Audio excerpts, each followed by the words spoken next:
Hey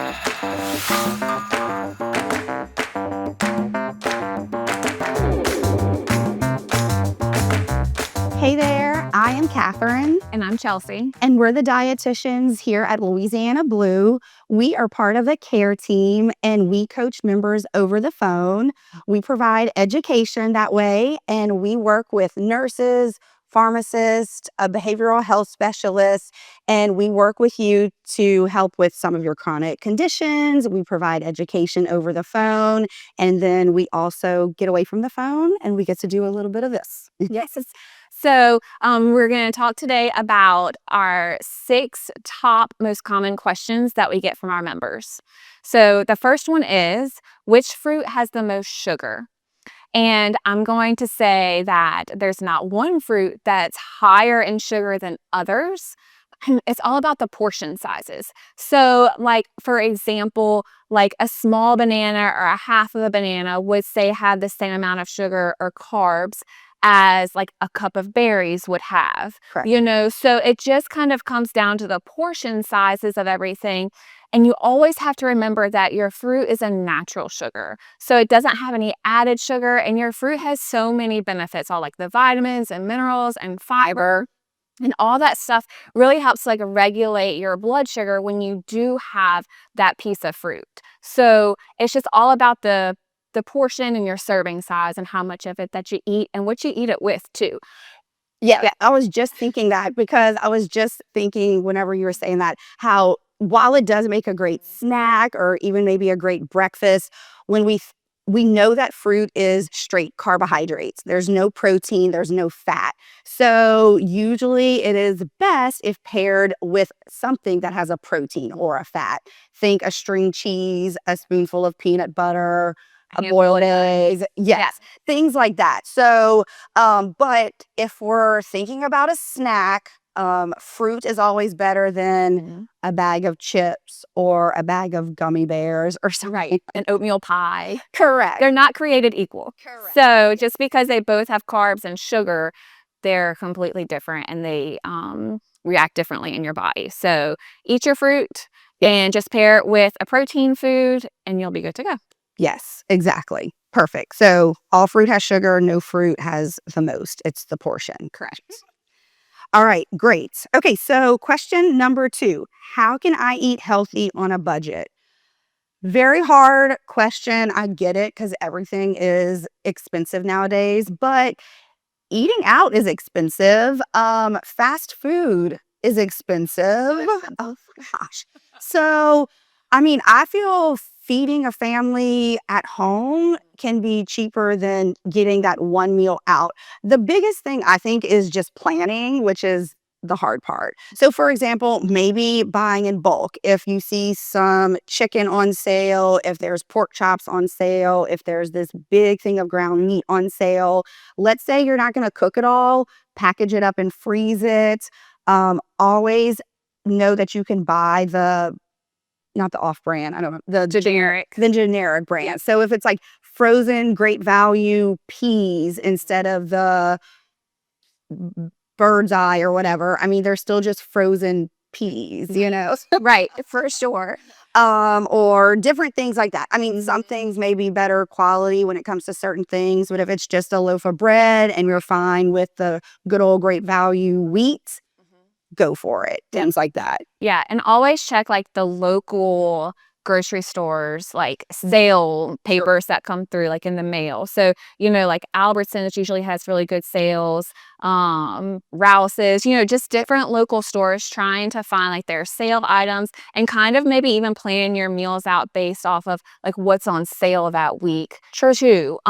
And I also like to do like the online ordering. I find it kind of saves me money than walking the aisles up and down the store, because I just kind of get what I need and I can't browse and buy things that, look fun or whatever. I kind of stick to my list, and that definitely helps save money too. And the cost is easily right there. I like to do the Walmart pickup, and when I type in like chicken or the crackers, whatever, you can see the different options. And a lot of times they'll have like the rollback or even on Target or different things like that. Right. You can still do Costco, Sam's, but I think buying in bulk and planning and then using leftovers. I have a lot of people that don't like to do leftovers. I love leftovers, but it saves a lot of money than going eat out every single night.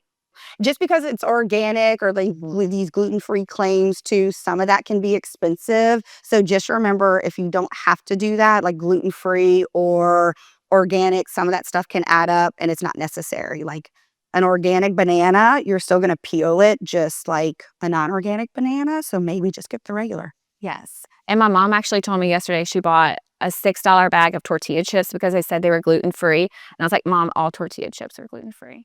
Like the label got you. So anyway, yes. So, okay. Number 3, do diet sodas spike your blood sugar? The easy answer is no, they don't spike your blood sugar.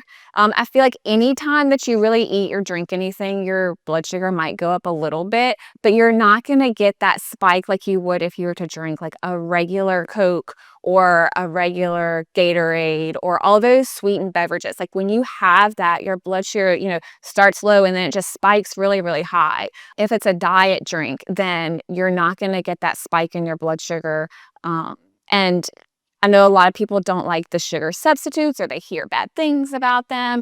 And honestly, like you have to consume so much of that for it to have any type of like negative effect on you. So it's really just about having those things in moderation. Of course, drinking water is going to be your best thing because that's truly what quenches your thirst is that water. So, and then kind of having like a diet drink here or there kind of as like a little treat.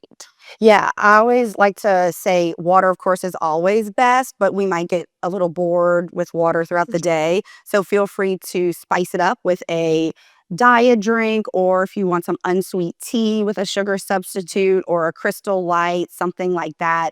But that's still a heck of a lot better than a regular soda. Right. The problem comes into play when people are drinking their diet Coke or Coke Zero like water or in place of water. That's not really healthy with just all that straight caffeine.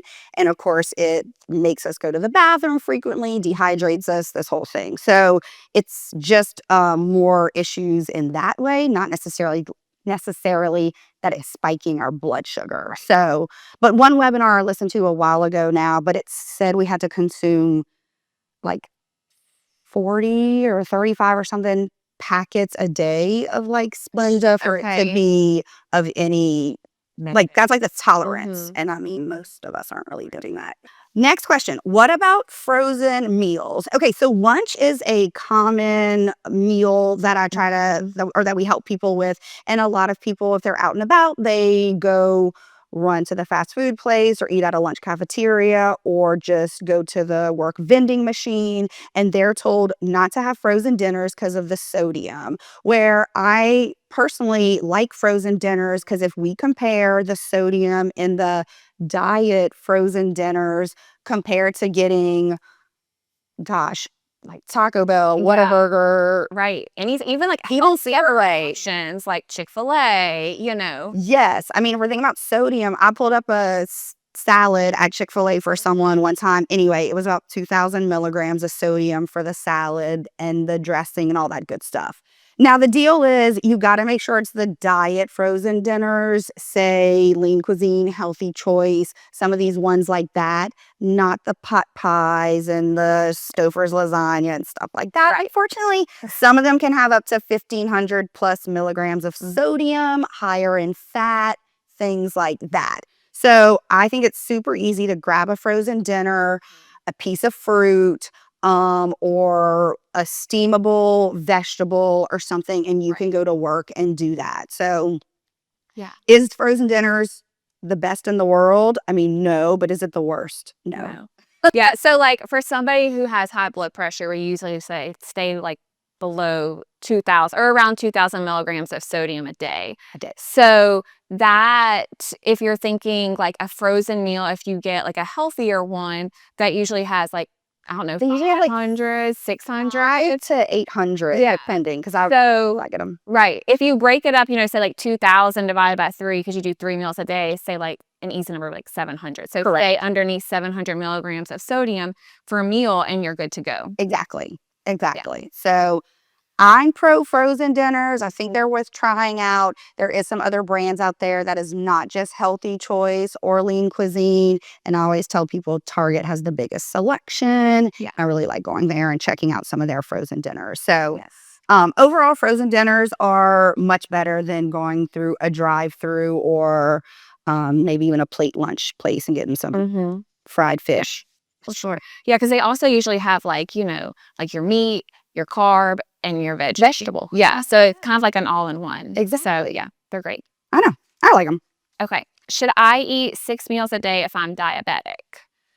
So I feel like that's kind of like old school thinking almost. Yeah. So I usually say try to eat like your 3 meals a day. And then if you need to have a snack between, say, like lunch and supper, because that's usually a longer time frame, then have a good healthy snack in between those times.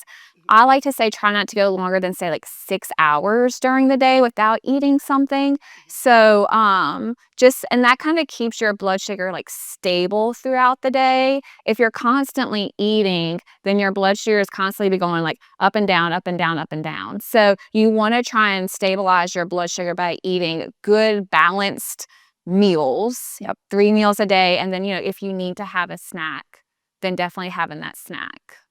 Healthy snack. Yes, that's well balanced. Like the fruit and nuts that we were talking about, or, something like that. And these meals don't have to be like large meals either. Yeah. It could be like a packet of oatmeal and a boiled egg. Yep. For breakfast. It doesn't have to be this huge like grits and toast and eggs and all that type of stuff. So it can be easy meals throughout the day. Just try to get something in. I feel like every like 6-ish hours during the day. Try not to go longer than that. Or the frozen dinner. Frozen dinner. Yes. And then you can have string cheese and some nuts as a snack. But yeah, sometimes people ask me that, and I feel it almost gives them a reason to eat more frequently. Right. And then they don't realize how much it adds up, even if it's a handful or 3 of nuts, or if it's some hummus and pita chips, or anyway, stuff can add up quickly. So you just have to be aware that those calories do add up quickly. We'd rather have a more nutritious meal of heavier in protein and vegetables and things like that. Right. Like those little like bites, that you might like take throughout the day. Like I'm just gonna have like a bite of my kids, whatever, or like a little handful of goldfish when they come home. Like all that stuff does add up during the day. And something that like when you work with us like one-on-one, we can definitely kind of, make this fit towards your lifestyle. Because I do find sometimes people might need like a bedtime snack or something, but that's something individualized for everybody that we can definitely help you out with. Well, great way to lead it to my next question. Thank you for that. So our last question is, what can my care team do for me? So exactly what Chelsey just said, it is very individualized. So when we call you, what we do is learn a little bit more about you, your lifestyle, how things work for you. One thing after doing this for so long is I think the biggest thing is learning. I mean, everyone has different jobs, lifestyles, living situations. Eating habits is not a one size fits all. Yes, we encourage the protein, the carb, the vegetable, but what works for one person doesn't. And so we give meal ideas to help you. And if you don't like oatmeal and an egg, because I don't like oatmeal, if she would throw that out, I would say, well, give me another carb example, because I don't like oatmeal. And that's when we can throw out grits or an English muffin or fruit to still let you know those are healthier carbs, not grabbing Pop-Tarts or a toaster strudel or something like that. So we do make it very individualized. In that way, it's all over the phone, and we give materials and information like that too for you. Awesome. Anything else you want to add to that? Sorry. I don't think so. No. Okay, cool. That's great. Yeah. So don't forget to check out our playlist, and don't forget to remain calm and carry it on. Thank you. Thanks.